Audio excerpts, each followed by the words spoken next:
Okay, Santa, what do I have to watch to save my friends?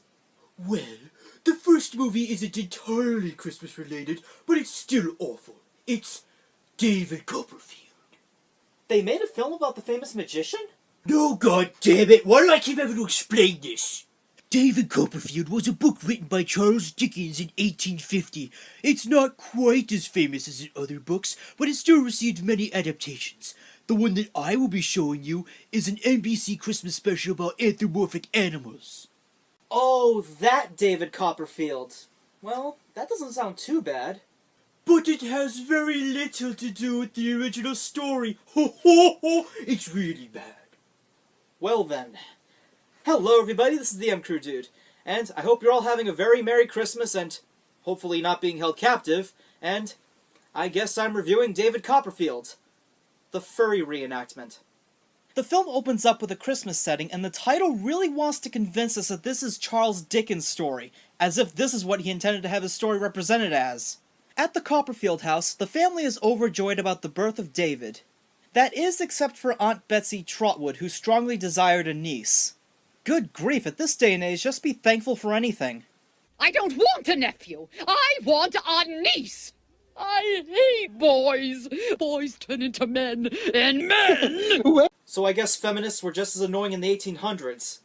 This leads us to the most uncalled-for musical number in film. Doctor, doctor, I want my niece. Bring her now, or you'll get no peace. Doctor, doctor, I want her now. I don't want a nephew. Don't mention him again. Don't you know that boys will grow up to be men? I hate boys. I hate boys. I hate boys. Let me guess, she changes her mind when he gets older. You'll also notice that the animation quality is very average looking. The environments look okay, but the character animations have this strange stilted quality and it's just distracting at times. David, voiced by Julian Lennon, becomes a teenager, and now a wealthy cheese factory owner named Edward Murdstone, voiced by Michael York, desires to marry Lady Copperfield for her money and become David's stepfather. Okay, in the novel, Murdstone was cruel, but he also had this sense of confident power over everyone. But here, he's just an arrogant slave driver who isn't all that interesting. He also has a second-in-command who's a rat that likes to suck on his tail for some reason. While the rat leaves to capture more children for the factory, David is given a harpsichord for his birthday, and of course he knows how to play it. No lessons required. Murdstone arrives to propose to Lady Copperfield, but doesn't for some reason and just leaves. David asks his mother to stop seeing him, but of course she doesn't catch on to how mean he really is. He even breaks out into song over it. I'll be your hero. I'll be your Ivanhoe. Love is my song, so have no fear. Oh, I'll be, yes, I'll be your hero. Good lord, this tone and writing style is ridiculous. If you take the song out of context, it could be played at a Bible retreat and still have the same meaning. Even after that, she still marries Murdstone and later falls ill. Oh yeah, I guess they forgot to include that scene. Who cares about all that story exposition? We got more important things to show, like cheese factory labor. David says goodbye to his mother and Lady Peggotty and is then brought to the factory. What kind of position will I have in your business? What kind? Yes, sir. Grimby, the boy wants to know what kind of position he'll have. Kind? You mean unkind? Ha ha! Very good, Mr. Grimby. He's not even trying at this point. So they are stopped by the Duke along the way, and David meets the daughter of the Duke, Lady Agnes. You know, it just occurred to me, the different types of animals represent different classes. The cats represent higher class, while dogs, rats, and others are either slaves, peasants, or some kind of lower class. Suddenly it just got a lot more racist, huh? Father tells me there's a cheese factory beyond these gates. Ooh, smells like it. I'm going to be a writer of books one day. Books? I love books! Oh yeah, David writes as well. In some other adaptations, he writes the story from his perspective, and his emotions influence the writing when his memories return to him. But why should we care? There's a kick-ass cheese factory over there! Just you wait. The worst is yet to come. It's also never fully explained why he uses forced labor. Well, the reason we have is that free labor is beneficial to the income, but other than that, Murdstone is needlessly cruel for the sake of being cruel and is free to do so simply because he's rich enough. Not unlike the latest presidential election.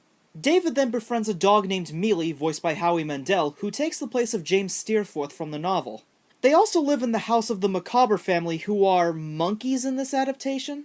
One strange thing I have to mention is that in the novel, James is an older friend of David's who would stand up for him, but here, he and Mealy are about the same age.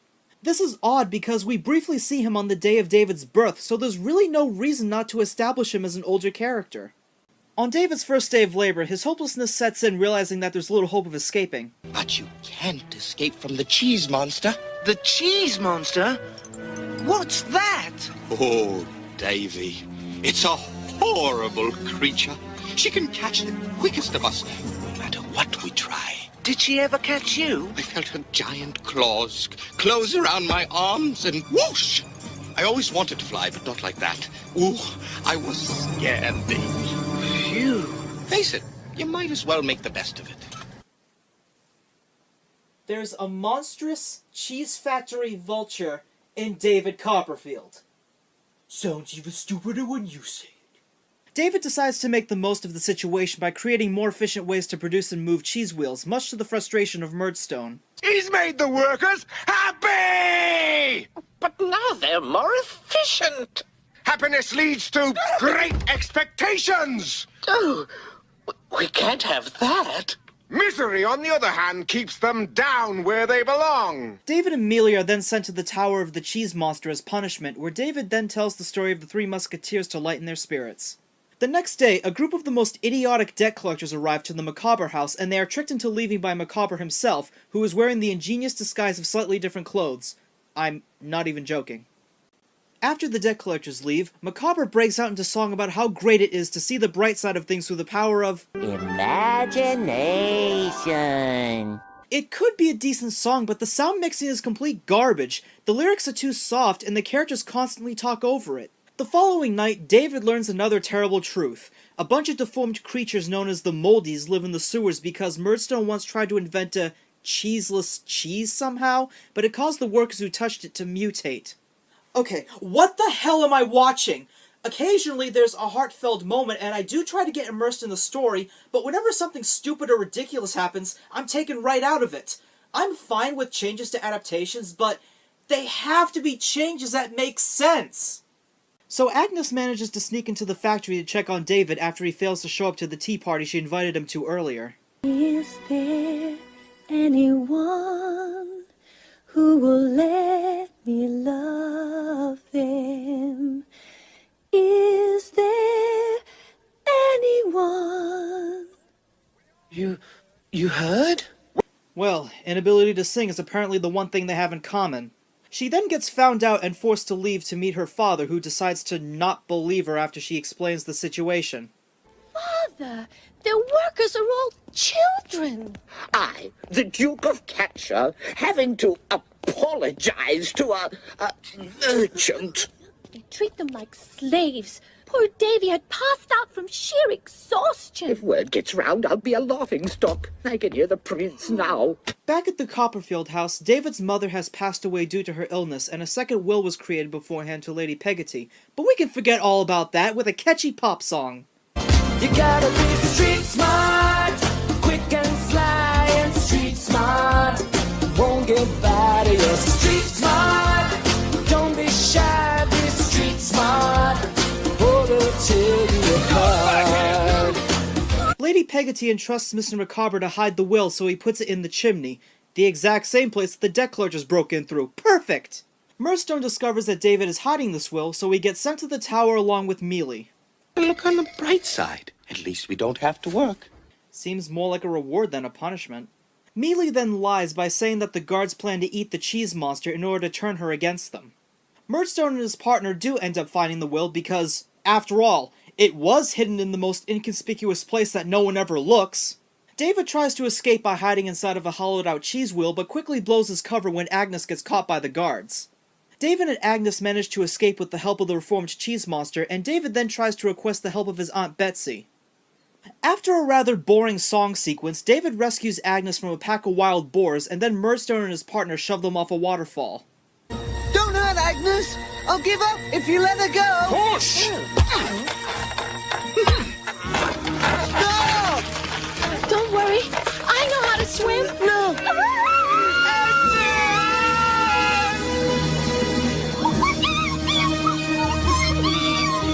Hip, hip. Hooray! We did it! We did it! We did it! Yay! Always team up! We did it! Of course, they survive and manage to get Aunt Betsy's support to stop Murdstone, despite her constant complaining and singing about how she hates all boys. This leads to a giant and almost climactic fight scene. Where's my baby? Welcome to my warehouse. Okay, that was actually kinda cool. So Murdstone and his associates get arrested, the Moldies are cured by way of sunlight, which is kind of a stupid resolution, and they all end with a great big Christmas party. Well, that was David Copperfield, and I have to ask, why was it even made? If you want to make an adaptation with talking animals, that's fine, but it really should have connected better to its source material. It still could have been entertaining if it were a musical that took place at the boarding school like in part of the novel, rather than this out-of-place cheese factory. I will admit that there were some emotional and rather serious moments that held my attention, but whenever they do something stupid or ridiculous, it takes me right out of the experience. The songwriting is pretty bad, I'm sorry to say, and even all of the other reindeer had better music. So, the final verdict is, don't bother, because you'll just forget the whole thing by Christmas. Well, you lasted this long, but I do have one more movie to show you. Bring it on, you fat perverted man. Actually, I identify as an elf, thank you. The next movie is the animated adaptation of Babes in Toyland. No. Can't you just leave coal in my stocking or something? Watch the damn movie! This is the M Crew Dude signing off, wishing you all a very pleasant day.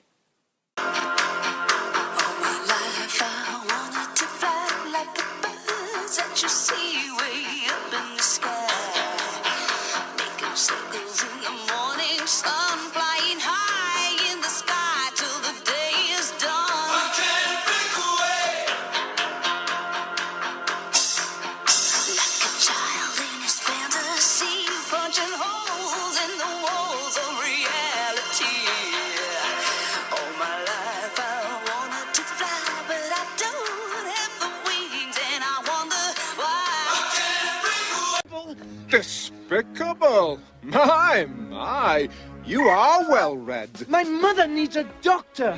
Your mother, Mrs. Murdstone, is my responsibility, and you, my son, are no longer going to imagine life, but experience it.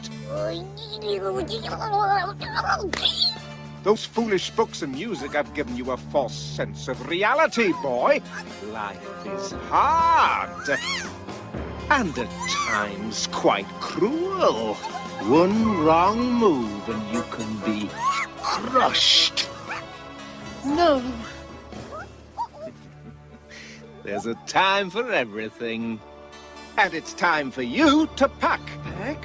Why? Where am I going? Going? Why, my boy, you're going to work.